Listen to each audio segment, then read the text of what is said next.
the bus fare, so hopefully it works out. And it's great that so many people are here. I can't think of a book launch where there's been over 100 people. So hopefully what we lose in all being in the same room, we will gain by the sheer scale of people who can get involved. I'm also very excited to be discussing this book because I had a preview and read it over the weekend and found it really, really challenging and interesting.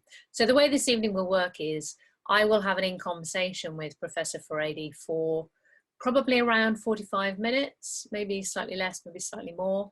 And then we'll open up to the floor to any of you, if you can call it a floor, the virtual floor, to any of you who want to ask questions and make points and pick up some of the themes that we've brought out in the discussion, or ask Professor Furedi to clarify or disagree with him. I think we're all about disagreement here. And we aim to wind up about 8:30, although I don't think anyone will come around rattling the keys of the internet. So we might be able to overrun just a little bit. So it's my great pleasure to introduce Professor Frank Furedi. As some of you may already know him, he's a very prolific author. He's a sociologist and social commentator, as an emeritus professor of sociology. And recent books include How Fear Works, Culture of Fear in the 21st Century, which is an ongoing theme of his across the years, and Populism and the European Culture Wars. There's a lot happening at the moment, so I think he's being even more prolific with his writing than usual. So welcome, Frank. I hope we're going to be able to arrange it so you can maybe see both of us at the same time. I don't know. I hope so too, yeah. Nice to see you, Timandra, and nice to see so many people out there in virtual reality land.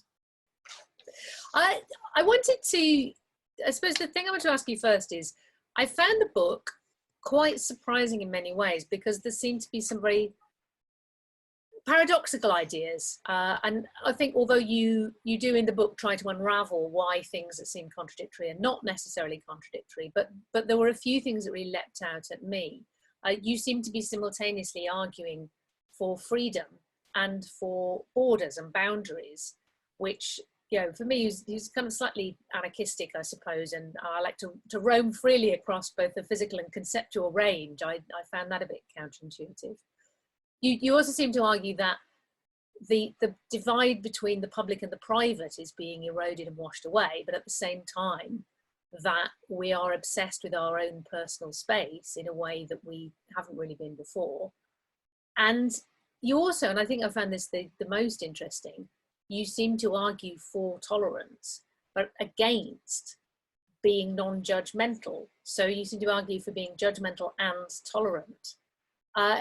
So a lot of the ideas in this book were very surprising to me. So I suppose I wanted to start off just by saying, were you surprised by the development of any of the ideas that you were writing about? I think I was. The book began as a result of an experience I had a few years ago when I was invited to give a lecture to the Dutch Philosophy Society. Every summer they do this conference, and I was doing the plenary there. And their theme was borders. And paradoxically, the same week, I was also invited to the Belgian Philosophy Society to talk about the same issue, which is borders. And when I was writing my speech, I kind of began by thinking that on balance, you know, no borders or open borders are better than borders. And, you know, I always presumed in favor of freedom of movement, and I still do. I always presumed that on balance, there should be the least amount of restrictions possible on the way that people make their way. But as I was doing my own work and doing the research on it, I began to realize that actually something very interesting had happened. And what happened was that increasingly we lived in a world where everybody was arguing for openness, no borders, no boundaries, no restrictions. All kinds of people were saying that we need to have a completely open attitude towards physical and moral space. And as I began to look at it more and more, I began to realize that actually, when you begin to argue against having any boundaries or against having any borders. What you're really arguing for is a kind of loss of freedom. Because one of the lessons of history, one of the legacies of human development is that in order for society to evolve, in order for people to kind of get ahead and gain control over their lives, they need these symbolic boundaries, these signposts. In many ways, the way to think of borders and boundaries, it's not just simply physical entities, but they have a symbolic moral significance, which has got all kinds of implications, from making sure that we know who we are, because one of the things that a boundary does is it tells us who we're not, which is very important in the way that human beings first begin to recognize themselves. From the very moment that a child is conceived, they will be able to make a distinction between the fact that they're not a girl, and a girl will know that they're not a boy. That's one of the first developmental recognitions that occurs. And as we get older and older, these boundaries that are really quite important actually give us the clarity that we need to emancipate and liberate ourselves. And if we begin to lose a sense of borders, then we run into trouble. I think a very good example of what I'm talking about is occurring in front of our eyes at the moment, when we seem to have lost the capacity to conceptualize the boundary that separates the present from the past. And a lot of people throughout the Western world are trying to fix the problems of the past instead of addressing the problems of the present, because in their minds, you know, sort of toppling a statue of an author in England is more important than doing something about the issues that are confronting them in the here and now. And I think that in that sense, I was very surprised. That the thing that surprised me more than anything, something that I never conceptualized beforehand, is the fact that actually the idea of openness, which has become a foundational value in Western society, you know, anything that's open is always seen as being ipso facto a good thing. Open society, open debate, you know, sort of open internet. The minute you put open as a prefix to anything else, it's automatically seen as being really, really good. Actually, has become a medium through which the particularities of human experience become undermined. It's a way that you destroy the private sphere because you demand that it gets opened up to public attention. And through arguing for openness in every single circumstance as a value in and of itself, you actually destroy the good qualities of being open, which was the Enlightenment idea of being open to new experience, open to experimentation. Openness becomes almost an enforced kind of demand for transparency in all circumstances and in all situations. And I think as a result of that, I became sort of over the months more and more suspicious of open borders and the very idea of openness as being a foundational value in contemporary society. And yet, ironically, one of the dichotomies that is still popular is the idea that politics today is about being open or closed, that that's the new political divide instead of left and right. Are you an open person or a closed person? It is, and I think one of the things that, again, surprised me was reading Karl Popper and his book, The Open Society, which when I was younger, I read, but not all that carefully. But when I reread it again, I began to realize that what Karl Popper is arguing for is opening everything up, because he's very suspicious of communities. He's very suspicious of people's pre-political affiliations. He thinks that families are too closed. You need to open them up. He thinks that communities are too closed. They need to be opened up as well. And in fact, by the time he gets to the end of his book, Popper actually argues that openness is more important than democracy. And that, you know, in a sense, democracy is a little bit overrated, because often democracy can be sort of too close to people who are not part of that demos. A demos is by definition bounded in space and is bounded by a border.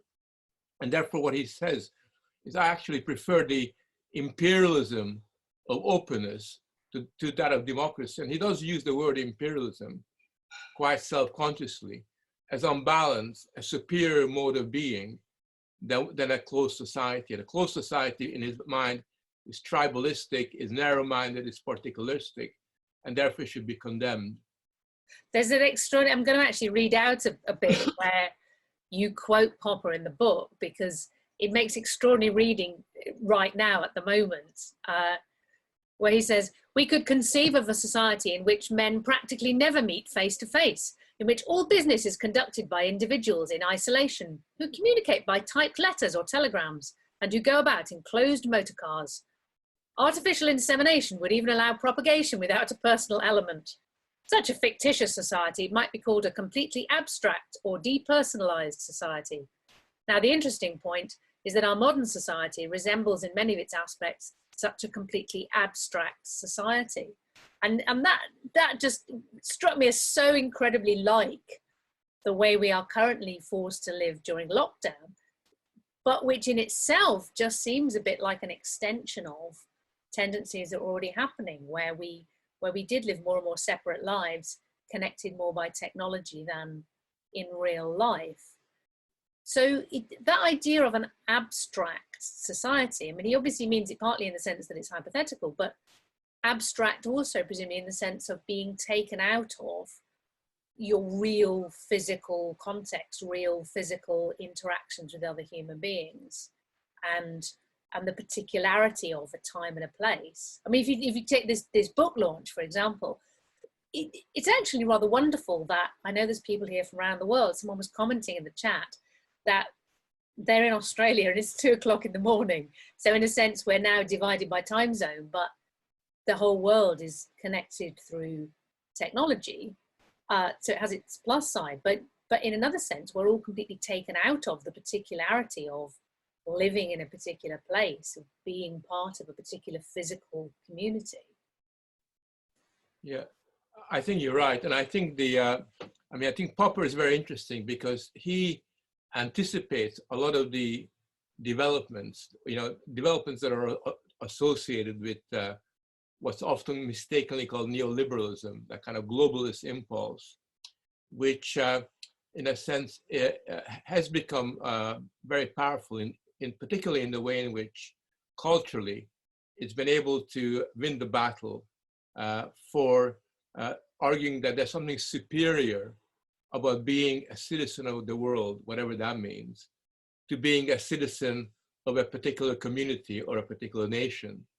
And there's an argument that somehow, if you travel a lot, and if you're, they often make a lot of fun of American people not having passports. And, I'm not an advocate of not having passports. I like traveling. But there's an argument, the argument behind it is that if somehow you stay within your community and you kind of develop your organic links to the people you live with, that's morally inferior than if you hop around the world in package tours and kind of have these kind of varied experiences. And what's really behind all this is almost a very powerful impulse that privileges denaturalizing people to the point at which they become denationalized, they become detached from their communities. They also become increasingly separated from their family, because the family is seen as ultimately the nub of the problem. It's in the family that you cultivate your particularities, that you become distinct, that you become aware of certain sensibilities that distinguish you from other people. And in a family, you're not an abstract person. You're Timandra or you're Frank, and you got very clear associations and very clear links.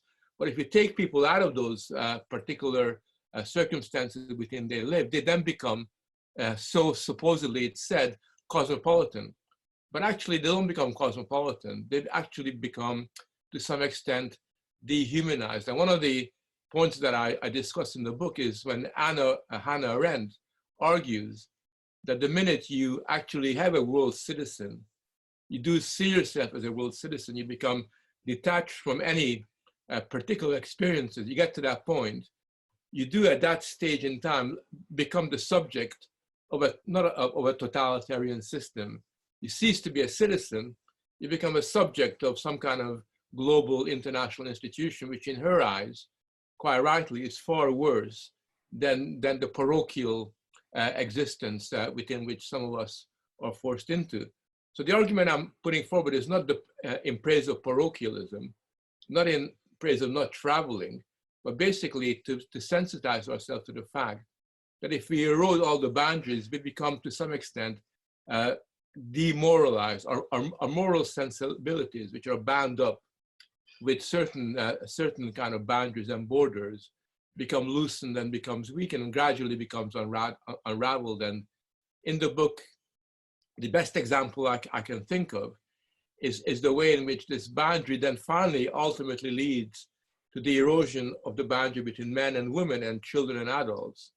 So you end up with this perverse dichotomy whereby you end up with the adultification of children on the one hand and the infantilization of adults on the other hand. The boundary becomes almost completely, totally blurred.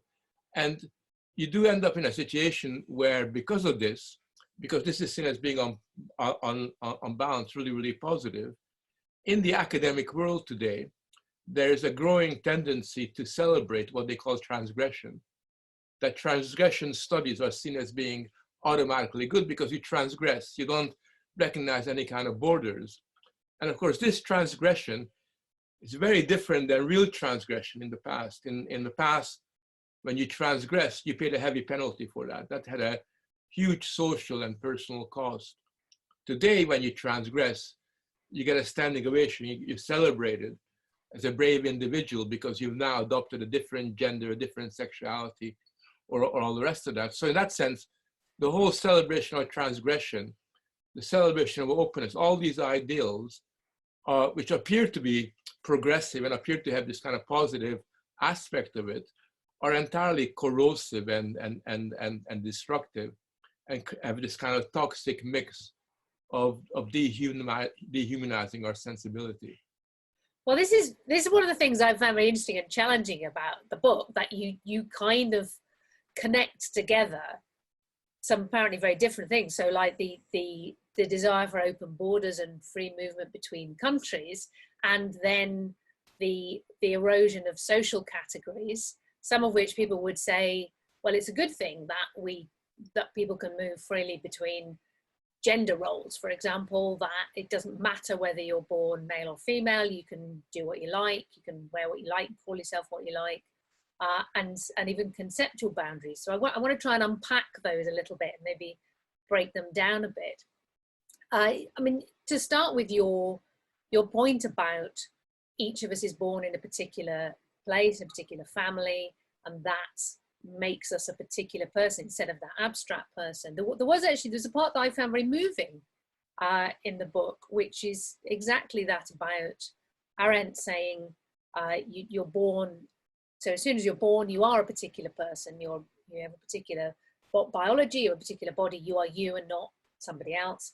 But then also you add that Del Sol, I think it is, says, but uniquely amongst the animals, we're then kind of born again, in that we only become human through being socialized, through a particular culture and community and family experience. That is, again, it's not the same. My growing up experience is not the same as yours. And so we each become a particular person. And I think we become humans.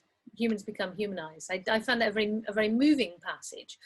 And that seemed to be a kind of the counterpoint to the idea of Popper's, you have an abstract individual who is literally abstracted from any kind of particular social context and becomes this cosmopolitan individual who can be anywhere in the world and things are just the same. But at the same time, I can see the counter argument. I mean, and you're quite right to characterize it as a little bit of snobbery. It's a little bit of, oh, well, I travel around the world and I'm at home anywhere, not like those hicks who, don't even realize the rest of the world doesn't even use dollars or whatever. But I also think, isn't there also a positive ideal, which is, why should the fact that by an accident of birth, I was born, in a comfortably off house in the UK, where I am free to get a free education, I'm free to travel, I have all sorts of opportunities. And had I been born I don't know, in the Sudan, for example, I would not have all those opportunities, and I wouldn't be able to travel. Like, I wouldn't have a passport to take me around. I wouldn't have material opportunities.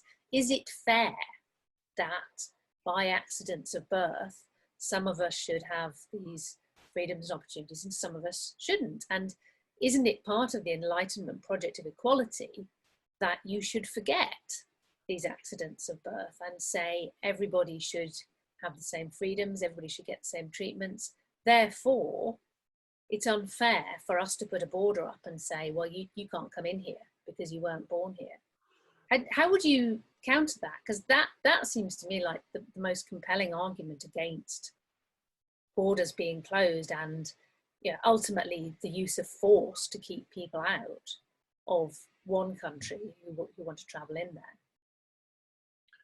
Well, I think there's a number of different issues. First of all, I think it's important to realize that borders are not just simply there to keep people out. Boundaries are not just simply there to basically make mobility impossible. In fact, as I kind of explained in the book, borders are both a bridge from one place to the next. So they can be conceptualized as a bridge whereby movement can occur between two places. And then they also become a door that keeps, you know, sort of people out. So borders have different meanings and boundaries have different meanings to them. And it also depends very much on the context. I think that the idea of an accident of birth is a very interesting idea, because I don't think there is such a thing as an accident of birth, Timandra. I don't think you would have been born in the Sudan and still be Timandra. I think you would have been a very different individual. And it's important to understand that, you know, that the idea of an accident of birth basically sort of can be taken to the point at which any particular differences between us, from our height to the color of our eyes, you know, to the place that we kind of live in, can be seen as being the a medium through which we express problems that are constructed not by the accident of our birth, but problems that are a result of social and political factors. So it's important not to reduce everything to the accident of birth in the way that it's kind of introduced. And it seems to me that, you know, the way that I look at it is that what the Enlightenment was about was this kind of humanist sort of morality that recognized all of us as being equal and capable of exercising our autonomy, all of us as having this equal potential to realize certain of our human qualities. And I think that the moral imperative of a common humanity, I think, is really very, very important. That's something that I, you know, wholeheartedly subscribe to. But alongside the moral impulse that people like Kant and other Enlightenment thinkers were expressing towards a common humanity, there's also the reality that in addition to the common humanity, you know, all of us are born in our particularity. All of us are born in certain places and not in other places. And not only that, but all of us develop a sense of ourselves and who we are, principally because as we evolve, we realize that we are who we are because we're not like what they are. Now, some people will call that othering, that you're discriminating, all the rest of that, but actually we act as mirrors towards one another, also in our differences. And if you eliminated that and try to kind of create this homogeneous sensibility, that will be at the expense of the very core of who we are as human beings. That would basically sort of reduce us to the first aspect of being born. As you were suggesting earlier on, Christine Del Sol, who's a wonderful, very interesting kind of French philosopher, makes this very simple point that we're born twice. First, biologically, and then secondly, we're born through our socialization as kind of human beings.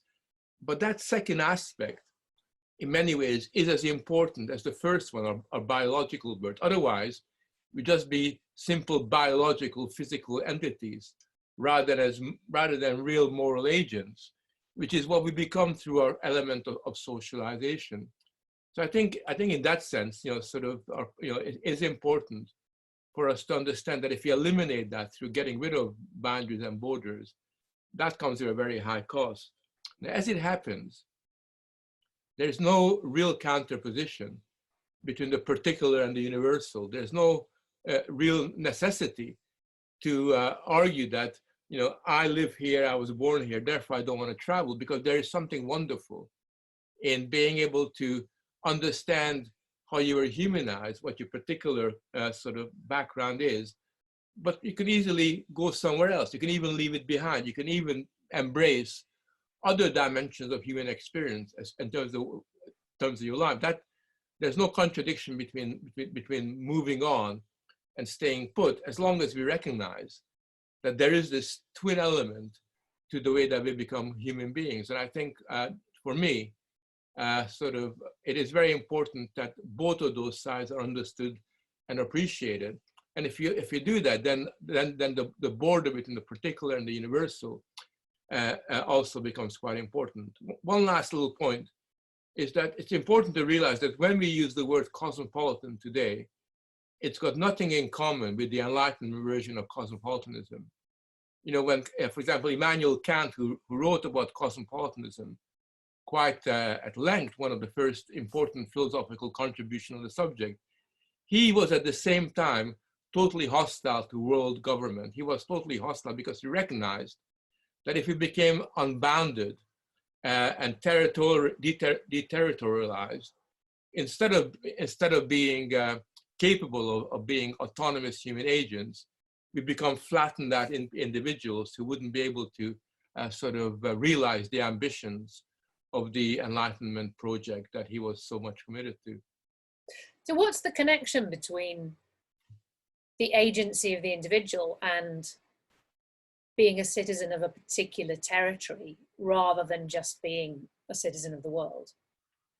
Well, a citizen of a territory is organically linked to the other citizens. This can either be done by birth or by people immigrating in there and choosing and opting to become citizens. And I think as citizens, we become aware of one another and take responsibility from each other in a way that is quite bounded. We as a demos, as a people, we are able to change our circumstances and develop a public space and develop political life, precisely because we know the limits within which we can carry out our work. And Hannah Arendt, in fact, made the point that in a sense, historically in ancient Greece, a citizen and democracy, those ideals were very much bound up with the wall of the city. The wall of the city provided the arena within which a public space could be constructed.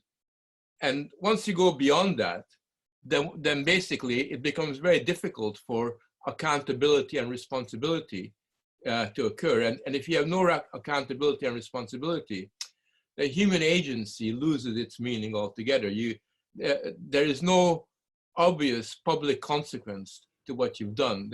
You become detached from the outcome of the process of public and political life. And that's why we often find that in many respects, we are continually struggling, even in a place like Britain or in any other nation state, to be active citizens, just because the sense of common responsibility, of being organically linked to even to previous generations whose ideas we take forward, becomes eroded and lost. And democracy cannot really work simply as a kind of as a process that has got no organic connections with any particular space. Otherwise, it becomes merely procedural rather than properly democratic.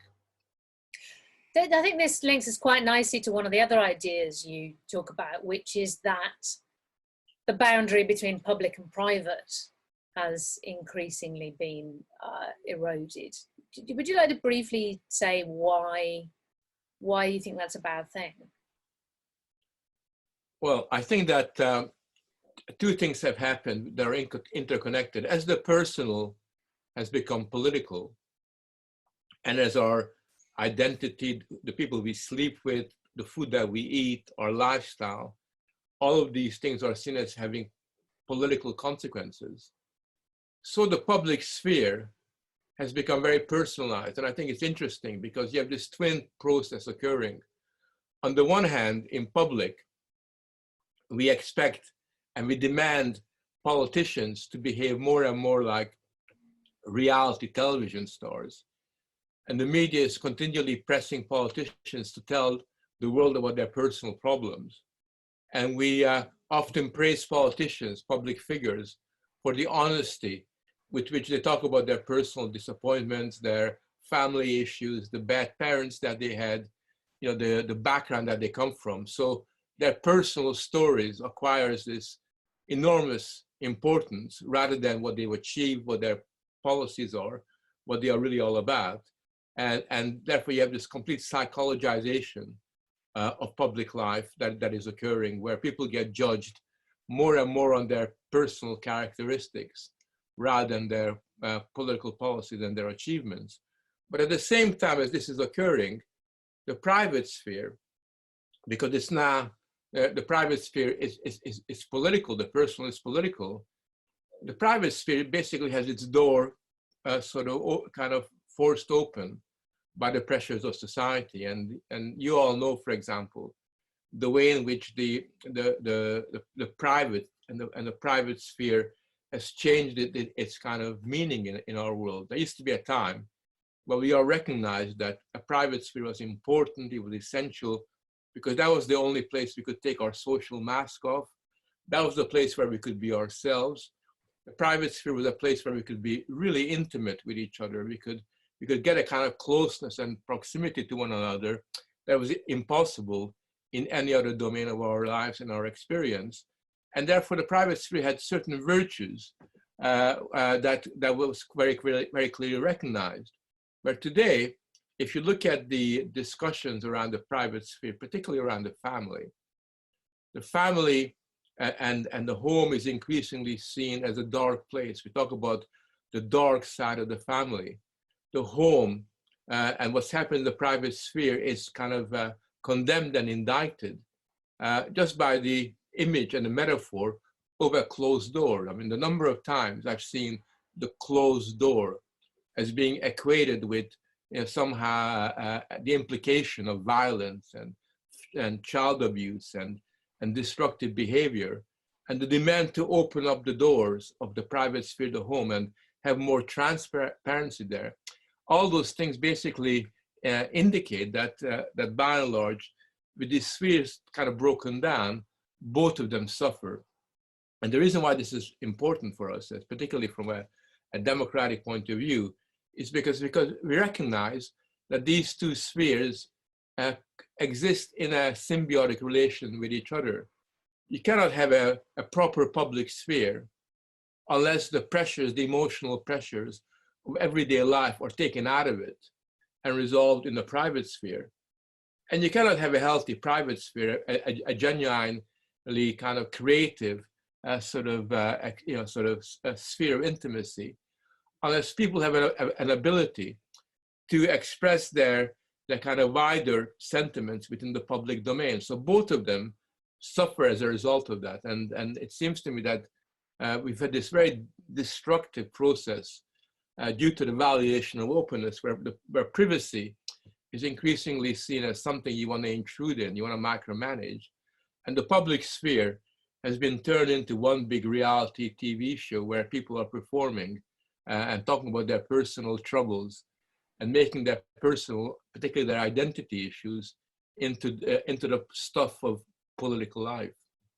And yet at the same time, you talk about the increasing desire for people to say, I need to set limits, I need to set boundaries, and you need to set boundaries and you need to be very upfront and basically almost give people a list of rules about how you want to be treated. I mean, you know, people joke about pronouns, like, you know, I want you to use these pronouns about me, but I think it's a much broader thing than that, that people set limits on what they want people to do to them in relationships, or how they want workmates to treat them. You know, is it okay pre-COVID to touch, or to touch your shoulder, or a handshake? So is this a reaction against that erosion? Do you think, is this the rebirth of the private sphere? People feeling, no, actually, I do need some space that's mine, or is it something else?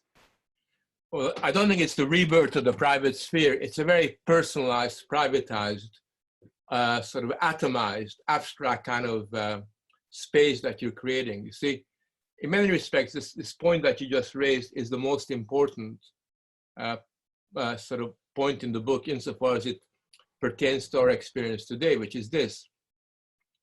The same people that are very vociferous how cosmopolitan they are, and are continually demanding that borders should be open, that they are so fluid, that they love transgressing, and you know, sort of don't want any walls being built anywhere, and are denouncing Trump for his attempt to build that wall on the Mexican-American border. The very same people who are so 120% open borders are also the same people that are in the forefront on the social media of policing the borders between cultures.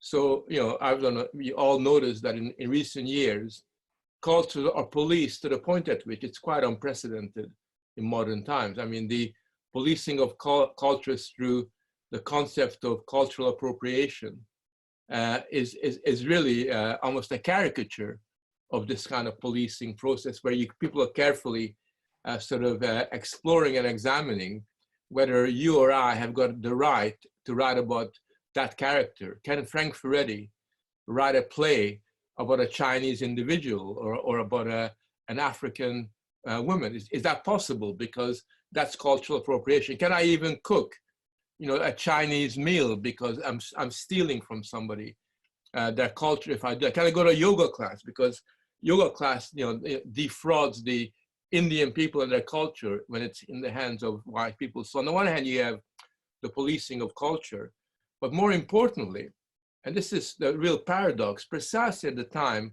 when everything's got to be open borders, we hate borders and boundaries, there is this impulse to personalize space. I mean, first of all, by the popularity of safe spaces. You have to remember when I wrote about safe spaces 3 years ago, people laughed at me and said, this will all go away. This is just a temporary fad. Well, since 3 years, the safe space phenomenon has expanded from the universities to the private and the public sector in many parts of the Anglo-American sphere. It's now used almost as a taken for granted concept that doesn't invite ridicule in the way it would have done 3 or 4 years ago. But even more importantly than safe spaces, there's now a very big discussion about personal space.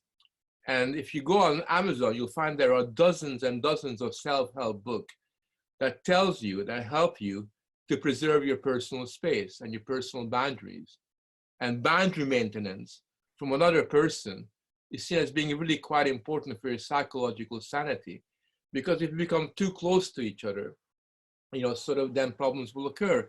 And, you know, we've discussed, some of us for a few years now, about the fact that in England, you know, we have no touch rules, you know, sort of we have to have a different sense of space between adults and children.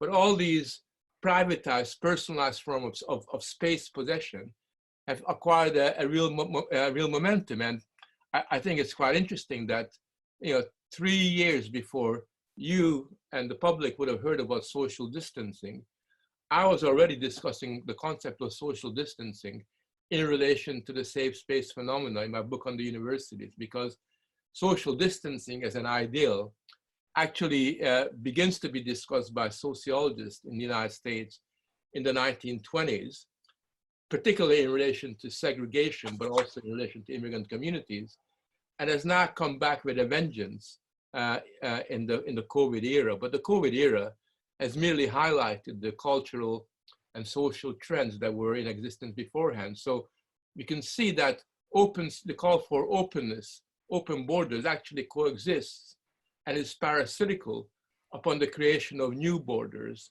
and new boundaries that are in many respects far more pernicious than the worst border, because they encloses us as individuals against the rest of the world. Okay, so finally, I can see people already itching to come in, but I'm going to monopolize you just for a couple more minutes. I want to bring you back to it in some ways, I think, is maybe the main point of the book. Correct me if I'm wrong, but this tension that I was feeling between you arguing for tolerance, and you've written a whole book saying tolerance is a great thing, which I have read, but you seem to be really down on non-judgmentalism, and intuitively they feel like it's the same thing, that you tolerate something because who are you to impose who am I to impose my view of how the world should be on somebody else, and therefore I'm being non-judgmental. But you seem to make a very clear distinction between them. Could you talk me through that? Well, I think that in many ways, from a philosophical and a kind of political point of view, the most important chapter of the book is chapter 2. And chapter 2 is devoted to a discussion of the idea of moral judgment. Because what I argue is that the main reason why all this is happening, all the phenomena that we've been discussing, is because of Western society's loss of judgment. And not only has judgment been lost and judgment seen as being a very negative phenomenon, but also at the same time as people are kind of saying that judgment is bad, we don't really need that. So at the same time, non-judgmentalism has been transformed into the foundational value of Western society. I argue that there are two foundational values at the moment in our society, and one is non-judgmentalism, and the other one is openness. And the two are mutually interactive, they mutually reinforce one another. And non-judgmentalism actually is the very opposite of what tolerance is really all about, because true tolerance, in the way that it evolved historically, was basically about tolerating competing viewpoints. You tolerate everybody's views and everybody's sentiments, regardless of whether or not you agree with them. And the fantastically important sort of and creative dimension of tolerance was that humanity finally got to the point where it was beginning to be confident enough to say that I totally disagree with your viewpoint. I think what you're saying is utterly wrong, even heretical, even sort of dangerous. But nevertheless, I tolerate your right to voice those sentiments. In other words, when you say that I tolerate your right to say things that I disagree with, what you're doing is you're judging them, right? If you weren't judging people about their views, there'd be no need to tolerate them, because you don't tolerate views you agree with. Otherwise, at that point, tolerance becomes emptied of meaning. Tolerance only means something when you tolerate views that you find abhorrent, that you disagree with, that you think are wrong. And I think that and it's not surprising that with the rise of non-judgmentalism, you also have a world that's very, very intolerant, where, for example, when it comes to a current discussion that we're having at the moment, people say it's totally wrong to judge me. Who are you to judge my identity? Who are you to judge what I'm saying? That's not really on. The people that say, we shouldn't be judged, we shouldn't be shamed, are also the same people that are intolerant towards other people's views. And they basically say, you cannot say those things because they offend me. You cannot say those things because they question my identity. So what we have today is a closely connected process of an unprecedented level of intolerance, a level of intolerance that I don't think one has experienced since John Locke wrote about it, because I think in some quarters that intolerance has acquired almost a personal, psychological, visceral character, along with an unprecedented attack on the right of moral judgment. And for me, if you're not able to judge, then we cannot have a conversation. I cannot judge, cannot take you seriously, Timandra, unless I'm judging you all the time. And you're not taking me seriously unless you're judging my views, because part of our conversation is we evaluate, we discern and discriminate between different points of views. And that's what takes public life further. Without judgment, there is no public life. There's only a homogeneous flattening out of arguments and discussion. And most importantly, there is what we have today, a heightened level of intolerance of views. That sounds like a very good note on which to bring people in so we can judge their views. And the only thing I ask is that you don't judge me on my haircut, because it's obviously I'm 3 months old. I'm not going to hair shame you, don't worry. Need someone to come around with clippers. Okay, so we've certainly got at least 40 minutes left. Maybe a little more if we have the energy for it. There's a lot of virtual hands up. I'm going to do broadly what I would do if this was a real physical event, which is I'll take maybe 3 or 4 points or questions, and then I will let Frank come back and respond to them and then come out again. So Alex Cameron is all there, ready and unmuted. Alex, off you go. Thank you, Frank. Thanks for that. As usual, you inspire and confound me in equal measure. I still, obviously I have to read chapter 2 on moral judgment, but I still don't quite get, I suppose, the impulse behind no borders. So, if you think it wise, a wee bit more on that would be really brilliant.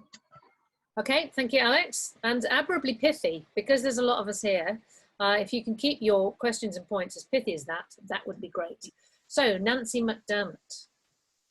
I wondered if it would be worth talking a little bit more about the family, because I've done a lot of reading about the way that people understand family today. And it's really striking that the youngest group of people under 30, basically see the family as entirely emotional. So, your Facebook friends can be a family. The military unit you're involved in can be a family. And it just, it gets broader and broader and broader. And I guess, I've tried to think about, why there's so much hostility to the family. And I've been thinking that the family is one of the few institutions where you are kind of forced to deal with the reality of borders. In a family, it's very clear that children can't get along without you. It's very clear that being with your family is different from being with other people, and also it's very clear that that you have to think about the future because you have these little people who embody it. And anyway, so that's something I've tried to think about as a way of combating this. Trying to talk about the importance of the family, but without making it into an activity, if that makes any sense. Anyway, that's it. Great, thank you, Nancy. And next up, Kevin Yule. Hi. First of all, I hope they let you out of prison for whatever you've done, Timandra. I just couldn't help but notice. But anyway, that was really interesting. My question is really something that comes out of Del Sol, which is that what's the difference between limits and borders? Because in some ways, I take the point about the desirability of borders, but she makes this point that she says the real problem is that when you have everything as possible, as in Marxism, as in fascism and that sort of thing, then she says, this is the actual problem, is that we're not recognizing limits. And so it strikes me there must be a slight difference between limits and borders, in the sense that limits are not desirable necessarily. I can understand the argument for borders. I think she says, we mustn't go too deeply into the mystery. So she draws the difference between humanity and she resists the whole idea that you can scientifically decide what is human and what is not. So I just wonder if you can say something about that sort of, you know, is there such a thing as perfectibility? Is it limits and borders? Are they similar things? Okay, yes, thanks for noticing my Zoom background, which is Alcatraz prison yard, where I was, ironically, in much freer times back in February. So I thought it was a very apt background. I think I'm going to come back to Frank now, actually, because there's so much already just in those first three questions, the idea of limits versus limitlessness and all the things embodied in the family, and then the no borders question. So Frank, would you like to come back on some of that, and then I will come out again because there's quite a lot of other hands also still up. Frank. Yeah, I mean, I don't agree completely with Del Solon, what she calls the problem of illimité, in the sense that, you know, she's actually getting towards a very interesting problem, but she seems to sort of see the problem as being this aspiration, you know, that's kind of modern enlightenment aspiration for going beyond limits, which is something I myself share as well. I don't have any problems with going beyond limits in the way that it's kind of conventionally dealt with. But where she is right is that she kind of talks about the desire to detach yourself from the limits within which you are. Because the minute you detach yourself from the limits within which you are in that kind of artificial way, you know, the way that hippies used to say, oh man, I'm going to change myself, and kind of imagine that, you know, sort of you're now a changed person, you do become, you know, sort of kind of unable to sort of have a foundation on which you can develop. And I think that the West way of seeing the problem that we're discussing is this. One of the criticisms made about kind of borders and boundaries is that they are conventional. You know, they're not natural. They're human created. And I think that's true. And they also say that many of these borders and boundaries are arbitrary. And that's true as well. So for example, the age of adulthood, you know, is very different in England than in Sweden. And in Sweden, you know, you have 60 or child responsibility. Children as old as 16 and 17, 18 are not criminally held responsible for anything, whereas in England they are. So these are kind of different kind of conventions. And the point that I would make is that these are conventions that are to some extent arbitrary, but not entirely, because you and I can discuss whether the age of criminal responsibility should be 14 or 17, as long as we agree that there should be an age of criminal responsibility, that the point has got to be reached. There's got to be a point at which we hold people responsible as adults in a way that we don't hold them responsible as children. And that goes for all of these different kinds of boundaries. So it seems to me that we need those for very simple reasons. Unless we have those to guide us, it does make kind of community life or moral life very, very difficult. There's a very difficult question that Alex raised, which is, what is the impulse behind the open borders? And you know, this was the question I tried to address, because it became very clear to me very, very fast that the impulse behind open borders wasn't this impulse towards radical transformation of the world, wasn't this kind of desire to sort of change the world for the better, but basically the impulse behind, you know, behind open borders as for getting rid of boundaries had to do with this kind of it was kind of forced upon individuals by very powerful cultural pressures that exist today that continually attempt to detach all of us from the past, that continually try to detach all of us, not just from the past, but from the legacy of human achievements, because there are many things in the past that we may well want to detach ourselves from, but we don't want to detach ourselves from the gains of the Enlightenment, of modern science, the political, philosophical insights that were developed in the last 200-300 years. We don't want to detach ourselves from, you know, Greek philosophy. I mean, there are many things that are part and parcel of who we are, and this impulse to detach people from their past necessarily leads to the questioning of different kinds of borders and boundaries. And in particular, I think one of the important elements of this attempt to detach ourselves from our past is to call into question everything that was seen as being valuable or was important in previous times.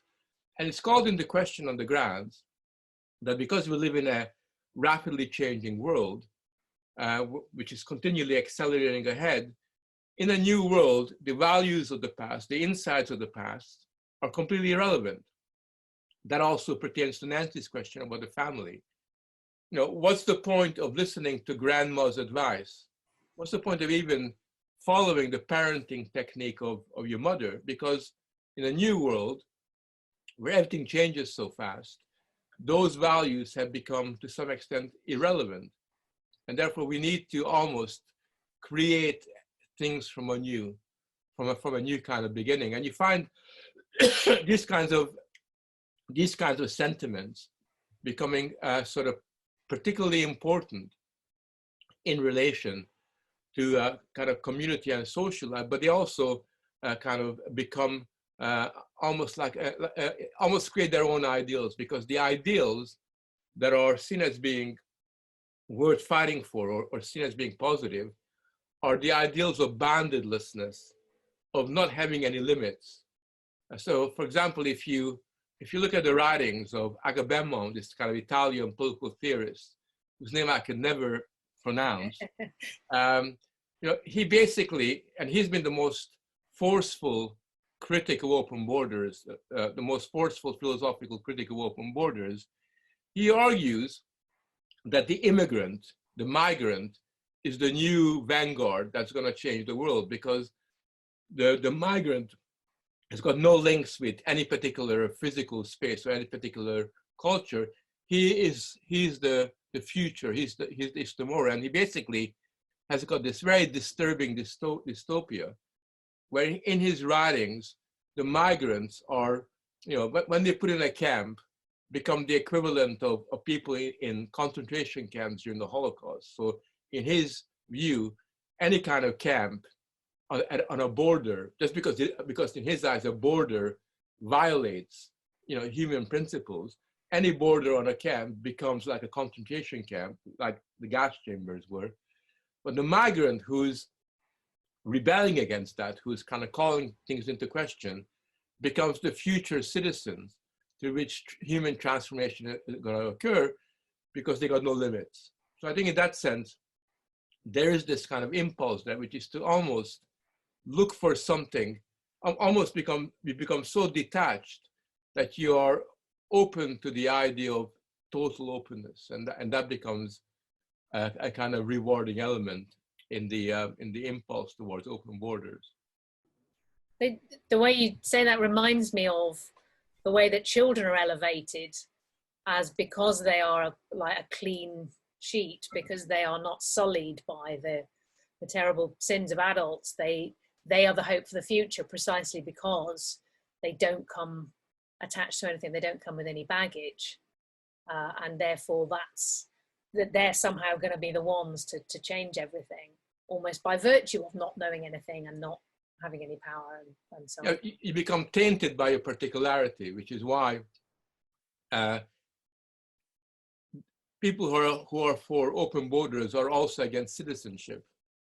And they're against citizenship on the ground that you became a citizen by being a member of a particular kind of community. And you carry with you, you're tainted by these assumptions, by these cultural influences, which you've got to get rid of if you're going to become, and almost assume a new identity if you're going to become a worthwhile individual in this new world that is being projected forward. So back out to all the people waiting. So Kerry Dingle. Just a couple of things. Historically, you've written about the overemphasis on experience as determining our understanding of things. And we see that very much today in things like Black Lives Matter, where obviously, you know, as a white woman, I can't experience racism. And therefore, I'm ineligible in terms of writing or thinking about it or making a film, as I have done, about CLR James. So I wonder how you square that with what you said earlier in your introduction about particularity of our experience.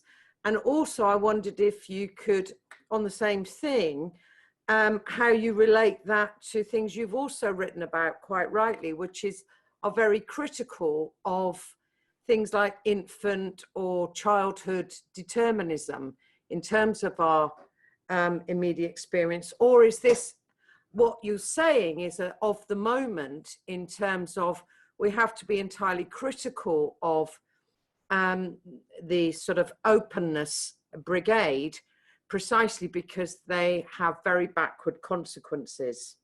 I just finally maybe you could say on this, is colour blindness in terms of overriding our particular experience still completely valid? Very good and pointed question. Thank you, Kerry. Jagdish. Hello. Hello. Hi. Hi. Firstly, just get my apology out. I haven't read the book. You can't, it's not out yet. Nobody, I know. I'm the only one. Well, me and Frank, obviously, I think are the only people who've read it. That's cheating. I think that's a different kind of border, which needs another chapter. So there may be things that what I'm saying which may be covered in the book, but I don't know. But when I heard about the session, I thought, oh, we're going to talk about national borders, basically, and looking at that perspective. But all the discussions seem to focus on socio-psychological kind of issues and so on, which are current at present and so on. But while Frank was talking about the relation between the private and the public sphere and so on, I was thinking through time, I suppose, from last few thousand years, thinking all those kind of arguments could apply to any time at any stage. A lot of them, in essence, could apply to any time.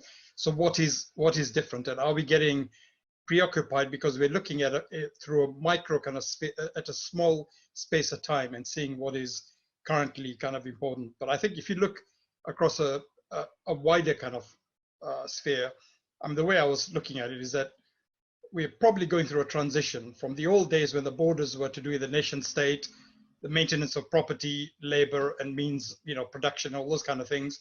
And to a large degree, that's pretty much still the same. So whereas if you go, I don't know, 2,000-3,000 years ago, the borders would have meant something different. The borders were defined by, I don't know, your feudal landlord or the king or whoever, was ruling you. Today, the borders are defined by the state in which we're living in, except that the transition, which is now going through, which is at a very rapid pace, is with the introduction of the internet, and now with 5G, etc. We're going to have, some of the borders are going to become almost kind of meaningless for most people. I just got a phone, rang up a call center, which is based in Bangalore. I got a phone from a Chinese company, which I received in 2 days, and I paid the Chinese company. In the old capitalism terms, I would have to go and pay somebody here, so the my taxes would go to here to the whoever is ruling the country, that kind of thing. So I think though it's in transition and things are changing kind of quite rapidly. So I don't know whether Frank has got a view which is looking at a slightly wider kind of period rather than just what we're seeing as certain kind of issues of preoccupation with people today about the socio-psychological thing. I work for donkeys in local government, and there have been all sorts of isms that have come in from racism, equality, and this color and that color, and they come and go and they come and go. And some people just latch onto them and chase them and kind of write a lot about them and kind of get really obsessed about it. And then a few years later, it's gone. And then another new ism takes over, and you get another bunch of training courses provided by a lot of people who come down and tell you about boundaries and not touching people in personal space, which was, I think, last year's theme. I think the new theme now, which, maybe whatever it is, I don't know what it is because I've kind of given up work. So I think a lot of things are in transition. So I don't know whether Frank's book is kind of about a particular space in time, which is a preoccupation of people in metropolitan areas who are basically kind of concerned about some of the issues around them. So I don't know whether, Frank can say something about that. Yeah. Borders, to me, things which came around, the borders they used to be very fluid for hundreds and thousands of years. They were changing almost every decade or every now and then. Now they've been pretty much crystallized for a long time, apart from obviously the USSR splitting up and some of those countries, but they're pretty crystallized now. So I don't know whether anyway, I'll stop talking. Okay, brilliant. Thank you. No, you covered, thrown up lots of issues there. Marvellous. Okay, next, Rosamund Cuxton. Hi. Yeah, so I'm puzzling about the sort of upshot of this would seem to be that we become a homogenized mass because we give up on these particularities in response to these forces. But surely the motivation behind a lot of these challenges to borders and to particularities is because there is a sense that we are a homogeneous mass and there's something wrong with that. So I'm just trying to work this out. I mean, could we win? You know, even if we gave in to all this surrender of particularities, surely we'd still be despised ultimately because it made us more homogeneous. So yes, just trying to work that out because the same forces that are very hostile to the idea of the masses seem to be the same cultural forces or trends that are at work with this idea of getting rid of borders. And then the other thing I just wanted to point to was that there is a real preference. They may not like particularities in terms of where we, our communities and nation states and things, but there's certainly what's replaced that seems to be a love of categories and categorization and 326 genders instead of 2, for instance. Very good points. Thank you. Okay, I'm going to take one more person before I bring Frank in, because I'm very keen everyone should at least get a word in. Again, if you can, try and keep your remarks concise, but I know that people have a lot of very interesting things to say, so I don't want to cut you off too much. So Jenny Cunningham. Frank, I think it's definitely one of your best. It covers a huge amount of ground. I think one of the things that I really found very compelling about it was the way that the whole refugee question was used really in many, many illegitimate ways, but it's really become used sort of emotively as a kind of real battering ram to break down borders, or for the argument to break down borders.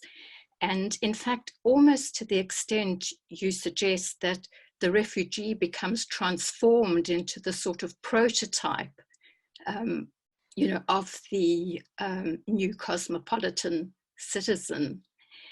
But I have a question really about all these academics who are arguing these points about transnationalism, cosmopolitan citizens rather than national citizens, a transnational government almost, although a lot of them don't actually specify that.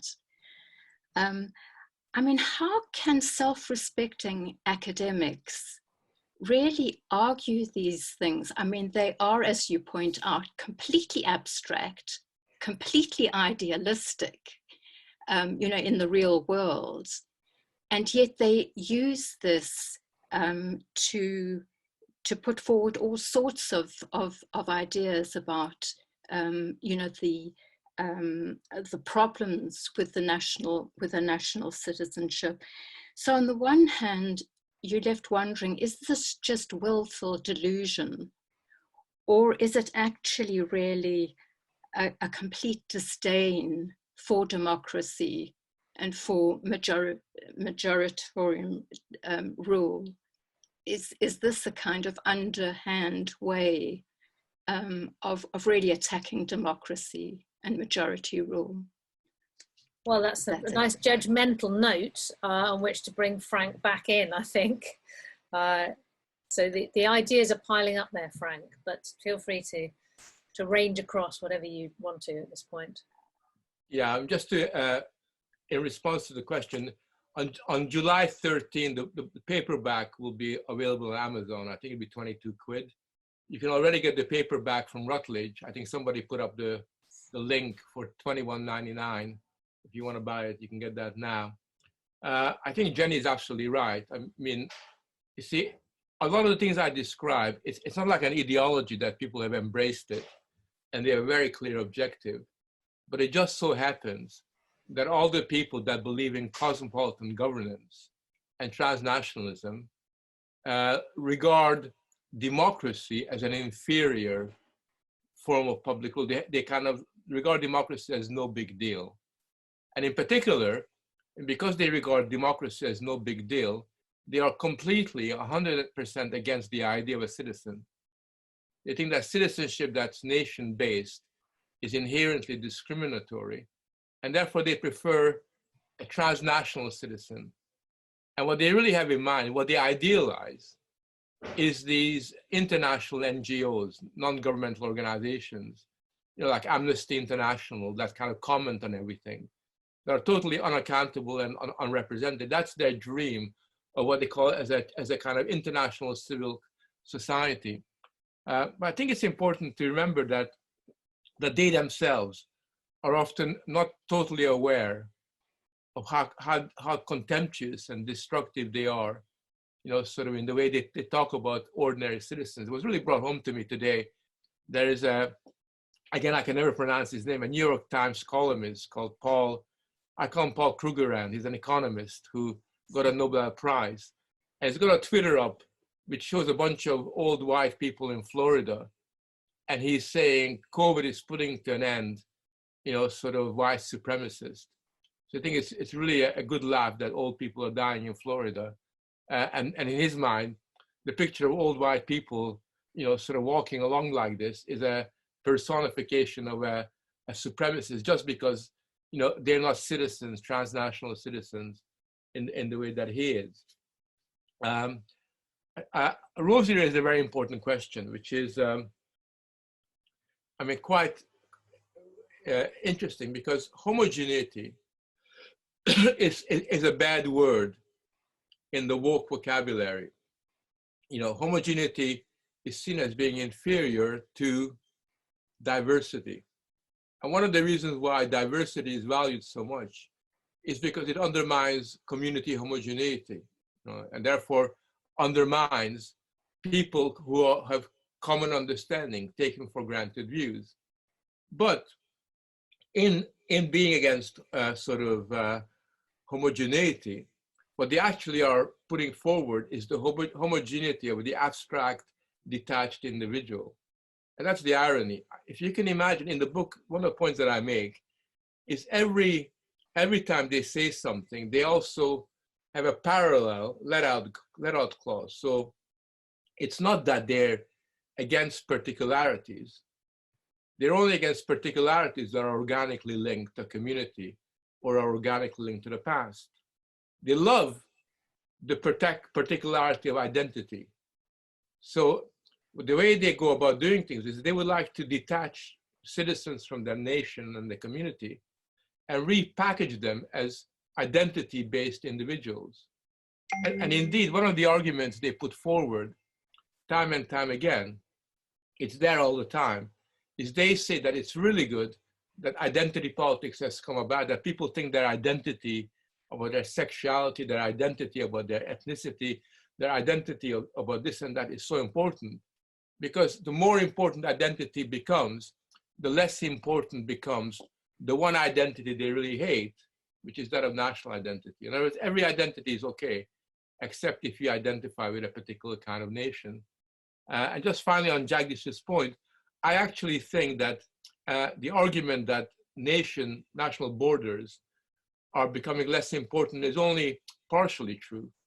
Because in fact, national borders are still very, very important. And I think we can see in the present moment of a globalized crisis national borders are becoming far more important than they were at any time in the last 40 or 50 years. Just the very fact that you have Chinese troops beating the shit out of Indian soldiers on the Chinese-Indian border indicates that, you know, at least somewhere in the world, borders are taken very, very seriously.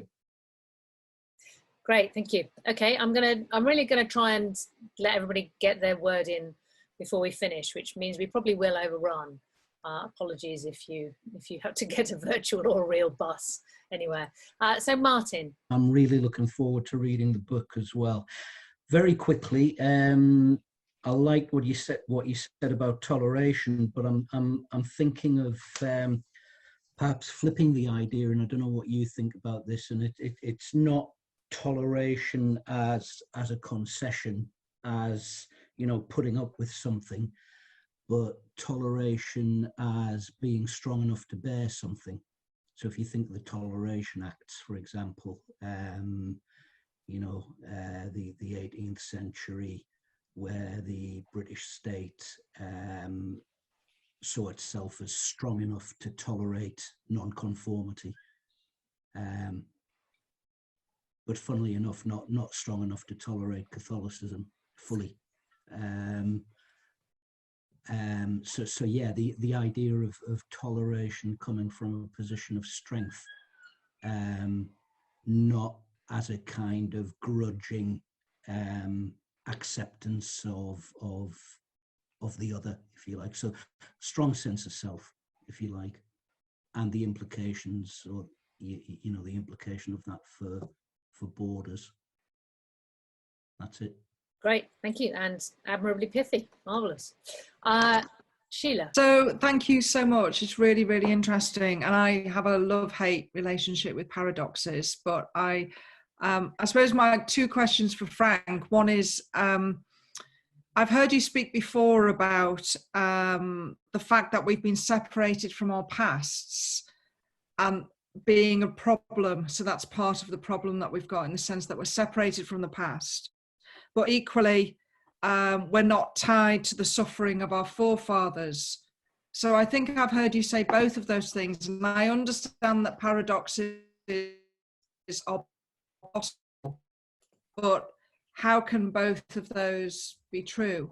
And then in the same spirit of how can the paradox actually exist? So with regard to the family, I've heard you talk in a way that seems to reject psychology. It rejects the psychological traditions, or sorry, not traditions, disciplines, and yet this seems to be drawn from psychology. So with regard to the family, you know, the option to leave families, you know, whether it's fathers, mothers, or even, you know, the idea that people divorce their parents, you know, is a very recent thing. So in previous times, to leave a family equaled poverty and death. And the obligations were manufactured, we could say, to protect women and children in certain societies. So again, I've heard, you know, in modern times, the idea that single parenthood is not actually in the interests of working class women. How does that sit with the social constraints of the protection that there might be? So protections versus freedoms. So as I was listening to you, those were the two main questions I had. It was about that thing about history in the past, and then also, I know the family is a big, big subject, but just in terms of what you've been talking about, how can those paradoxes actually sit with each other? And I've looked forward to reading the book. Thank you. Great, thanks, Sheila. Rachel. Really interesting. I wanted to make a point about national, or not a point, about a question about national borders and citizenship, because it seems to me that people who are living abroad as migrants, whether they're in the sort of, you know, professional territory as expats or just as foreign workers, migrants, which I just looked up constitutes about 270 million people in the world right now. In most cases, it's really hard to become a citizen of the country that you're then living and working in. So I really think it's true that then these people become essentially detached or deterritorialized, and formally disenfranchised. Like, you can't vote, you can't take part in civil society to the full extent as a citizen of that country.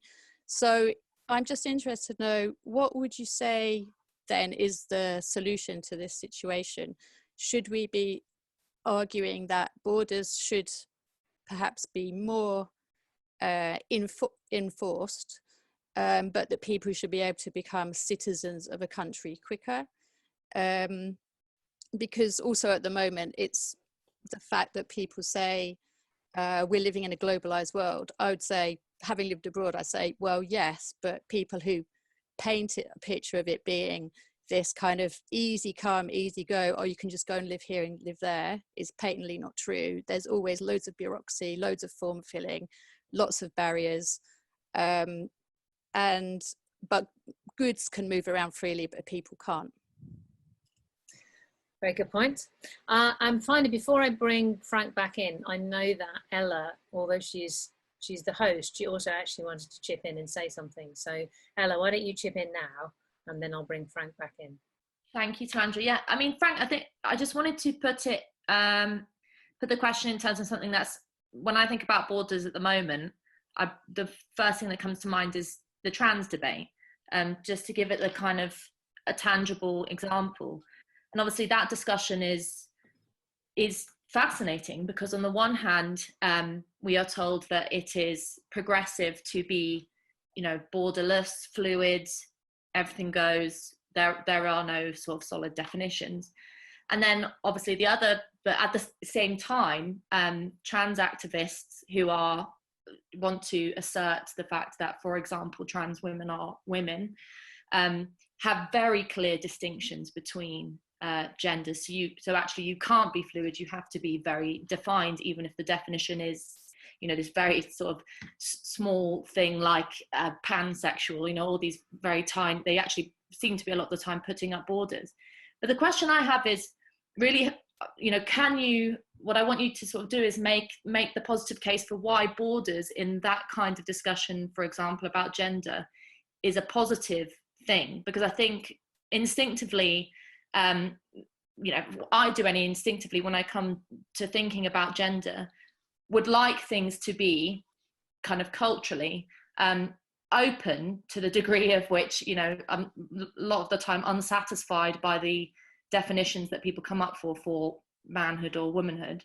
But what is the positive argument for the necessity for, arguing for borders in the way in which society organizes itself? The way in which children develop is one thing, but among adults, what is the positive in arguing for borders in a discussion like gender, where it seems to be that actually when people are, the people that are arguing for ever increasing sets of borders seem to be not progressive at all. That was it. Okay, well, I'm glad you raised that, because it's one of the things that I find very tricky, because on the one hand, I think, well, it shouldn't really matter. Again, it shouldn't really matter for most things in life. Obviously, there's various reproductive functions for which it does matter, but for most things in life, it shouldn't matter whether you're a man or a woman. But then on the other hand, to be told that you should just be able to decide seems to me like, well, but in that case, you're saying that it does matter. And so which one is it? So please clear that one up for us, Frank, and then go on and deal with all the other stuff. Right. In my chapter 9, it's on the binary. And I don't just look at the trans issue, but I look at the way in which the very category of binary is not pathologized in academia, that it's wrong to think, in a binary kind of a way. And the reason for that is got to do with judgment, because a binary is based upon a judgment of right and wrong, of light and dark. I mean, human beings have relied on binaries as a way of developing a whole number of moral categories, and also categories that help them to understand the world around them. One of the things to remember, this is quite an important point, is that whatever we discuss here and whatever is said in the book, we don't particularly care what you do as an individual. In other words, if you want to, if you think that you are a new gender that never existed before, half man, half woman, half whatever, that's cool. You can be whatever you want. We're not actually, saying that, we're telling you, what you should be. People are entitled to make decisions as long as they're prepared to live with the consequences of those decisions. That's not a problem. The problem is when you have people who, and it's particularly, has assumed a very heightened form in the trans discussion, who basically say that, even though I was born as a biological man, and I've got the reproductive organs usually associated with people like me, I am a woman just like you are, Ella, right? There's no difference. I'm just like you. Now, when you have that, then what is at issue is no longer a statement about what they are, which we're very open-minded about, very liberal about. You can be whoever you want. They are based, and not only that, but they're saying that unless you recognize, that I'm a woman, and that, a woman, it's wrong to call a woman only those people who were born with female reproductive organs, right? Then what you have is a situation where, their ability to be who they are, it doesn't stop with them. They're forcing other people to accept their definition, right? And they're doing two things when that occurs. On the one hand, they break down the boundary, between the fact that there are essentially two biological sexes, right? That's something one can take for granted. There, until now there are, that's a boundary that has been recognized for thousands of years as being, sort of quite critical. So they're calling that boundary into question. But at the same time as doing that, they're also building a boundary around themselves so that you cannot question their personal definition of who they are and how they define themselves. You cannot say, well, actually, I don't think you're a woman. I think you're a man wearing ladies' clothes. You cannot say that without incurring these days a variety of legal penalties. So in that sense, we have a very big problem here, because you have both a kind of destroying boundaries, but also recreating them. And the way to understand what's going on, and this is the cultural dynamic, is that it's the old boundaries, the conventions of the last 2,000 years that are being called into question, some of which are not brilliant, others are very sensible, others are totally essential for us to live our lives. It's totally essential that there be a boundary between children and adults, as it's totally essential that there be a boundary between man and woman. These are really essential for the reproduction of humanity. So not only are they calling that into question, but at the same time, they're creating a whole set of new boundaries, safe spaces, which they guard with the kind of jealousy and if they had machine guns with the kind of coercions that are usually associated with the defense of national borders, right? I think that's something that we should kind of bear in mind. On the question of migrants and citizens, I think a lot depends upon the context, because I don't think that we could have a one-size-fits-all kind of answer. But by and large, it seems to me that, if immigrants, and there's a difference between a migrant and an immigrant, because a migrant ends up in a particular place, not necessarily because that's where they chose to be. They're different than an immigrant who emigrates to a particular country. That's their country of choice. If they commit to becoming a citizen, right, then they should be given the right of being a citizen. I think that's only fair, but they have to make that commitment.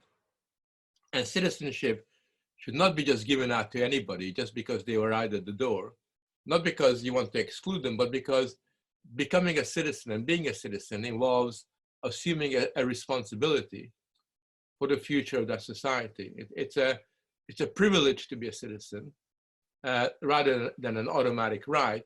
And that privilege requires that you demonstrate a commitment to that kind of way of life and to that sort of particular community.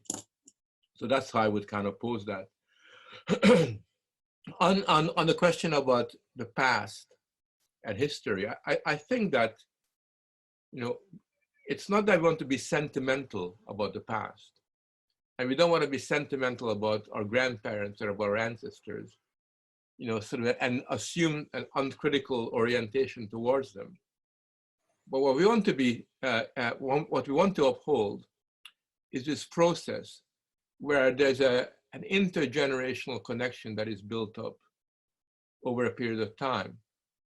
And that intergenerational connection is important because it becomes the medium through which traditions and ideals about the family, about the particular family in that particular community, are then handed over to the next generation, and becomes the medium through which we develop a relation of care, both for the old people, the elderly, but also for the young. And it's, you know, you cannot have a concept, a philosophical concept of responsibility that actually means anything unless that idea of responsibility is related to intergenerational relations. I mean, they are the foundation, they are the embodiment on which responsibility is actually constructed.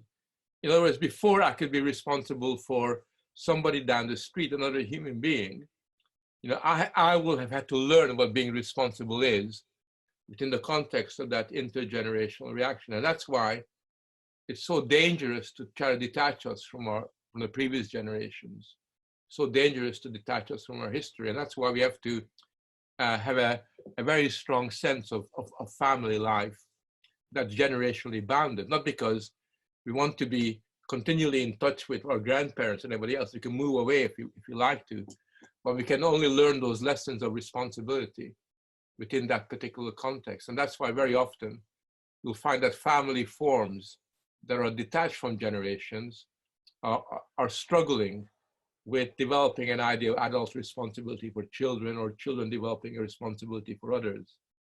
On the question of toleration, it's a difficult question. I think that, I mean, for me, toleration is never done begrudgingly. You know, for me, toleration and being a tolerant community is a way of occupying the moral high ground. It's a way of saying, you know, that we are confident enough in our beliefs and in our culture and who we are to be able to allow everybody to express their views, regardless of whether we agree with them or not. And I think that that confidence and that kind of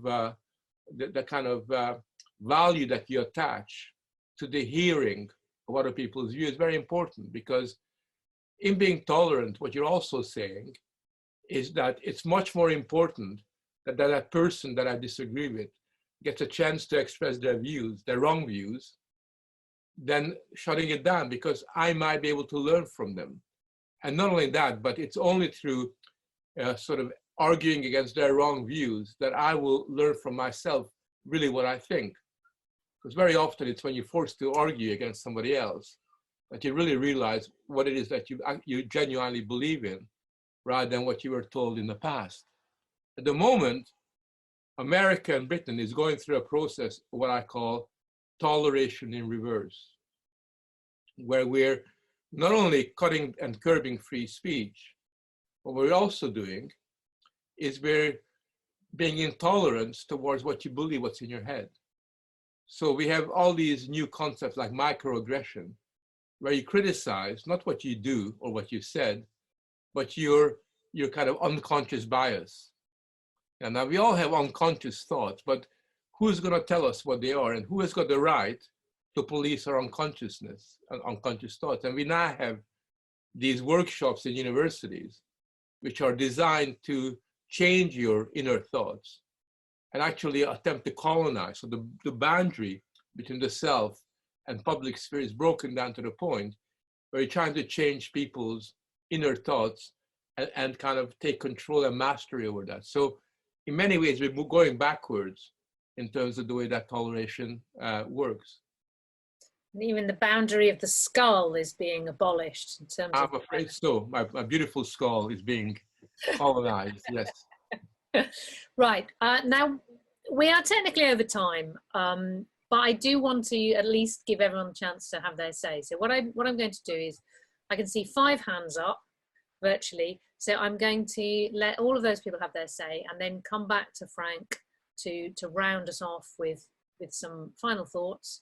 And then you can all go off to the virtual book table and the virtual wine bar and chat among yourselves. So that means that not everybody's question will get answered, but at least you'll get to have your say. So Chris. Yeah, I'm really looking forward to reading the book, Frank. Yeah, I'm still trying to get my head around this apparent contradiction between borders and openness, because it seems like it's a slightly kind of false counterposition in some ways. And it strikes me that the real question is, what we're saying is what type of borders and values that we're actually standing for. Because I don't think there'd be many people who would actually disagree with the idea of borders. Because the thing is, like, identity politics and, is completely founded on sort of increasing kind of borders, social barriers to the nth degree. And we've seen, like, with Black Lives Matter, just how destructive that can be. So counterposed to that, right, which is certainly nothing to do with like openness, counterposed to that, I mean, I've been having lots of arguments with people online, and counterposed to that, as I said, I've been putting the ideas of universalism and equality and democracy, which are in comparison forms of like openness as far as I can see. So as I said, isn't it just a question actually of what type of borders and values we're sort of arguing about, rather than borders versus openness? Okay, brilliant, thank you. Alka. Thank you. Thank you, Frank. A quick point and a quick question. So it's, from what you've been saying then, and what it seems that it's not so much, I actually wouldn't see it as much as which borders, but rather it's a question of what we're seeing is like a new elite that's trying to establish its own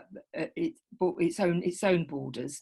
But the question is a question of authority. They're trying to, who has the authority to define whatever borders, however you define them. It's an authority struggle going on here, moral, political, epistemological, the whole caboodle. And it seems, so what seems to be coming from these new elites and their forming ideology is that the price of having a say in their society as they would want it is to accept the most degraded view of what it is to be an individual, the most degraded view of community and what people are capable of. So it is deeply, deeply pernicious and has to be fought. And I think that just brings me to one on the colour blindness thing. I mean, I want to hold on to that, even though as soon as you say it, I'm accused of being a racist. But it seems so you've got to ask ourselves, well, how can we pose it? What you're saying, to say your colour being colourblind is not saying you're disregarding everybody's experience, their individual social or private experience. What you're saying is that you think there's something prior to that, and that something prior is a more fundamental philosophical sense of being a human being. And I think if you say that, that does cause a problem if you're then going to say, go with a kind of second birth thesis, because then you're saying the power to form you is socialization. And if society is racist or unequal and everything, then that's, then you can see, well, then it makes sense to think, well, you change what goes on at that social level, and then you change people, and then you change society. But if you say, no, we are all actually equal as qua human beings with our Kantian faculties, and then they develop in particular ways in different societies, and we have, because of our Kantian faculties, which we can develop if we choose to, we can then decide which borders and which arguments are crap and which are better. And just quickly, the quick question, Frank, citizenship and privilege.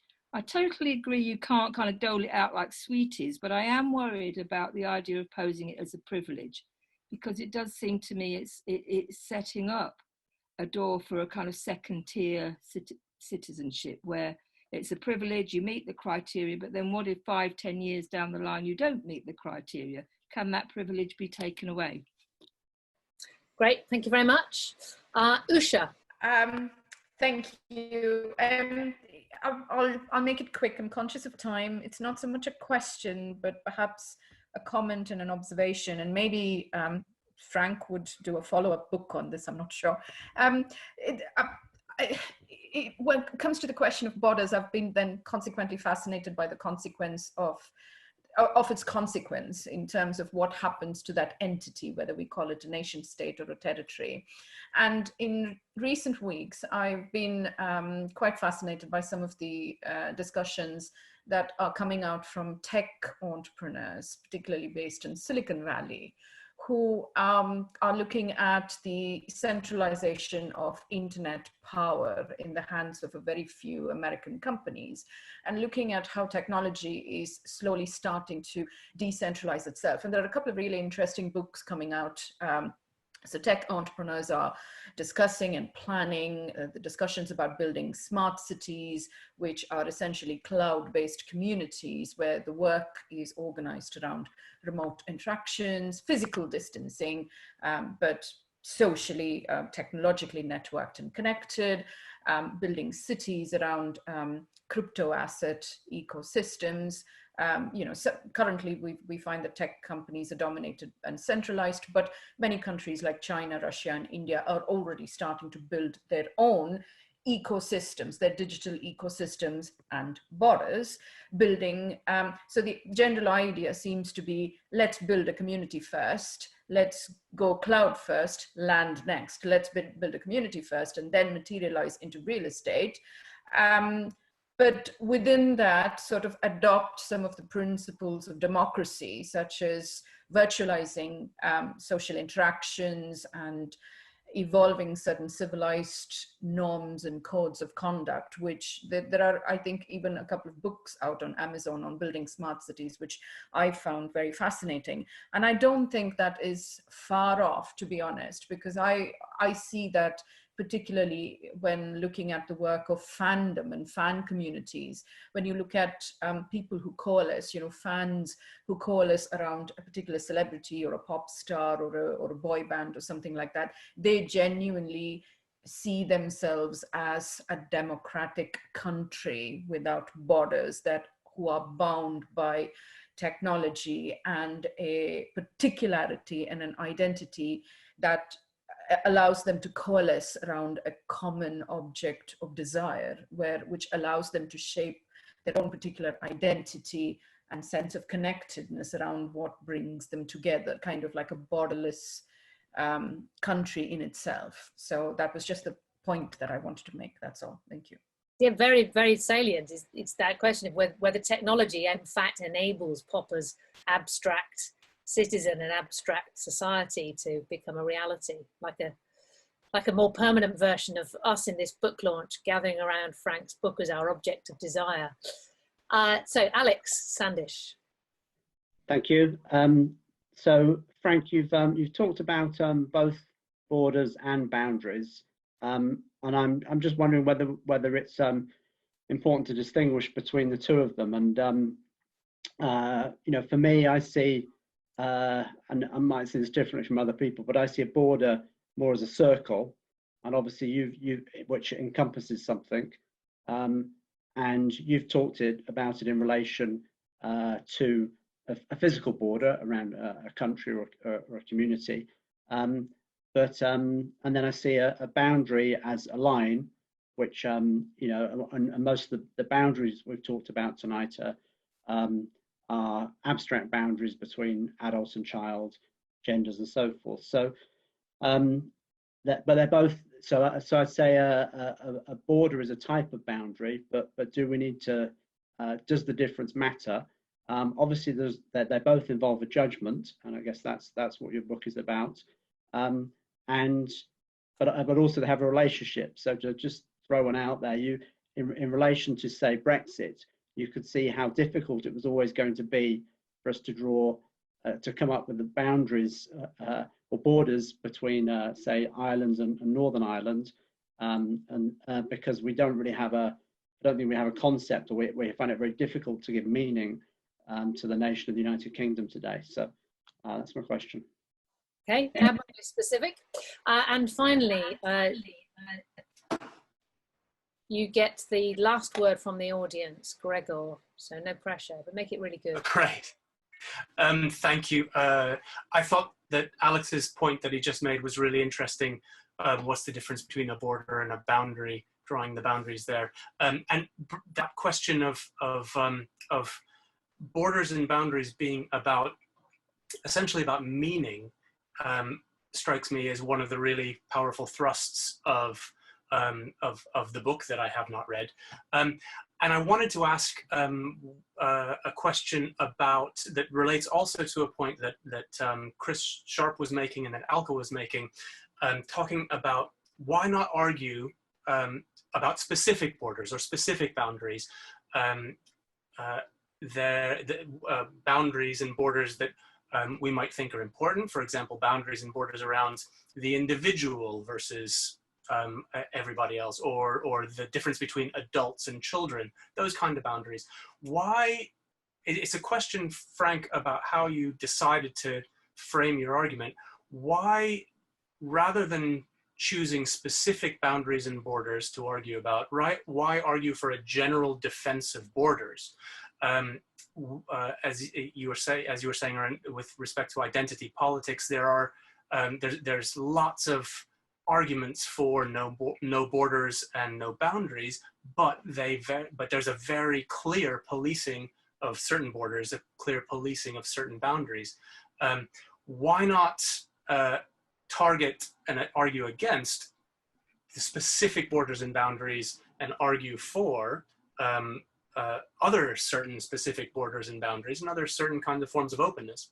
Why not do that rather than frame the argument as a kind of general defense of borders and boundaries? That's the question.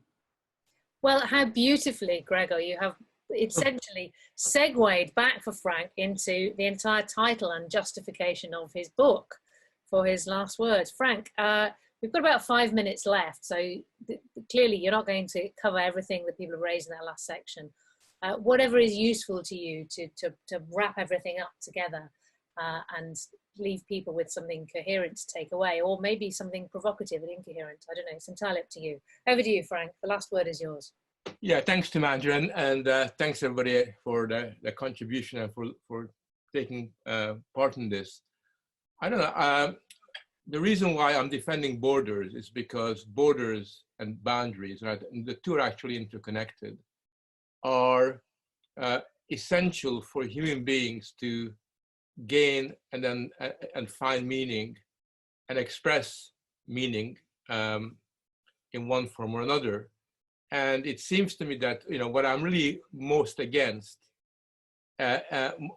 is the people who are against the borders rather than being for the borders, if you understand what I'm saying. In other words, the aim of the book is to be critical of those people who uncritically question borders and boundaries. And somebody, I think it was Chris, was saying, nobody's really doing that. But if you go to a bookshop, if you go to Amazon, there are loads and loads of books being published at the moment that are all against borders. And certainly in academia, you'll find that there are loads of people who have made that particular point of view their own. So in that sense, I think that what I'm arguing is something that's not being argued at the moment, for the very simple reason that people either have a very narrow idea what a border is, or and they're for it, or a narrow idea what border is and they're against it. One of the interesting points that was made is about technology, which you know, is fascinating because you would think that with all the technology is the one thing that's got the capacity to become genuinely global at this particular moment in time, and people have given a lot of examples. However, I think there's two problems with the technologically focused arguments. One is that even with the development of new technologies, new digital technologies, even with the cloud-based kind of spaces that are being constructed, even with the innovations that are being made in chain block technology, bitcoins and everything else, at the end of the day, digital technology, like any other technology, is still dependent upon material reality. In other words, you cannot have bitcoins and blockchain technology without the energy sources that are kind of fundamental for driving it. And those energy sources are not available on iCloud. Those energy sources are embodied and based within particular physical spaces. And I think that to that extent, we can say that there's a kind of parallel process working here, which is the globalization of technology, this attempt to transcend all the limits, whilst reality, the real sort of the force of necessity of limits still imposes itself, and which is why you will find that you have such competition occurring over technology between nation states. I think China and America are very interesting examples in relation to that.